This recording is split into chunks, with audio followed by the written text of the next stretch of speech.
സൗഹൃദ ദിനമായി സോഷ്യൽ നെറ്റ്വർക്കിലൂടെ ആഘോഷിക്കുമ്പോഴും 20 വർഷം മറ്റെന്തിനേക്കാളും സൗഹൃദമാണ് വലുതെന്ന് ജീവിതത്തിലൂടെ തെളിയിച്ച ബഹ്റിനിലെ 2 പ്രവാസികളുടെ കഥയാണ് അടുത്ത റിപ്പോർട്ട്. ഇത് ബഹ്റിനിലെ സിറ്റി ബാങ്കിൽ ജോലി ചെയ്യുന്ന കണ്ണൂർ മയ്യിൽ സ്വദേശി ചന്ദ്രനും കൊല്ലം കടയ്ക്കൽ സ്വദേശി സുധനനും. കമ്പനി കൂടുതൽ സൗകര്യമുള്ള ഫ്ളാറ്റ് അനുവദിച്ചിട്ടും സൗഹൃദങ്ങൾ കാത്തുസൂക്ഷിക്കാനായി ഒന്നിച്ച് താമസിക്കുകയാണ് 20 വർഷമായി ഇവർ.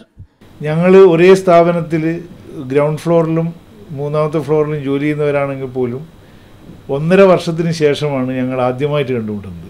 ഞങ്ങളുടെ ഒരു സഹപ്രവർത്തകന് യാത്രയപ്പ് കൊടുക്കാൻ വേണ്ടി ഒരു ഹോട്ടലിൽ വെച്ച് ഒരു മീറ്റിംഗ് ഹാളിൽ വെച്ച് ആണ് ഞങ്ങൾ ആദ്യമായിട്ട് കണ്ടുമുട്ടുന്നത്. 22 വർഷമായിട്ട് ഇവിടെ താമസിക്കുകയാണ്, ഈ സെയിം റൂമിനകത്ത്.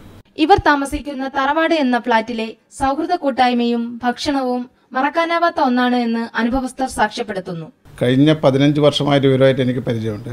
ഒന്നാമത് ഇവിടെ എനിക്ക് കൂടുതൽ ഇഷ്ടപ്പെടുന്ന ആ ഒരു അറ്റ്മോസ്ഫിയർ ഇവിടുത്തെ ഫുഡിൻ്റെതാണ്. ഇവരെ ബാച്ചിലേഴ്സിൻ്റെ ഫുഡ് എൻ്റെ വീട്ടിൽ എൻ്റെ വൈഫോ അല്ലെങ്കിൽ എൻ്റെ ആൾക്കാരോ വെച്ച ഫുഡിനേക്കാൾ എത്രയോ ടേസ്റ്റി ഫുഡാണ് എനിക്ക് ഇവിടെ നിന്ന് കിട്ടുന്നത്. വീക്കെൻഡിൽ നിന്നുള്ള എല്ലാവരും മിക്കവാറും ദിവസങ്ങളിൽ ഞാനിവിടെ വരാറും ഒരിടത്തൊരു 2 മണിക്കൂർ ഇവിടെ ഇരിക്കാറും. ഗൾഫ് വിട്ടുപോയാലും ഈ ഫ്രണ്ട്ഷിപ്പ് കാത്തു സൂക്ഷിക്കാനാണ് ഇവരും സുഹൃത്തുക്കളും ആഗ്രഹിക്കുന്നത്. ചില ആൾക്കാർ പറയും ഇവിടെ നിന്ന് പോയി കഴിഞ്ഞാൽ പിന്നെ അതൊന്നും നടക്കില്ല എന്നാണ് പറയുന്നത് പല ആൾക്കാരും. പക്ഷെ എന്നാലും നമ്മളത് തിരുത്താൻ പറ്റുമോ നോക്കാമല്ലോ. Mathrubhumi news, Bahrain.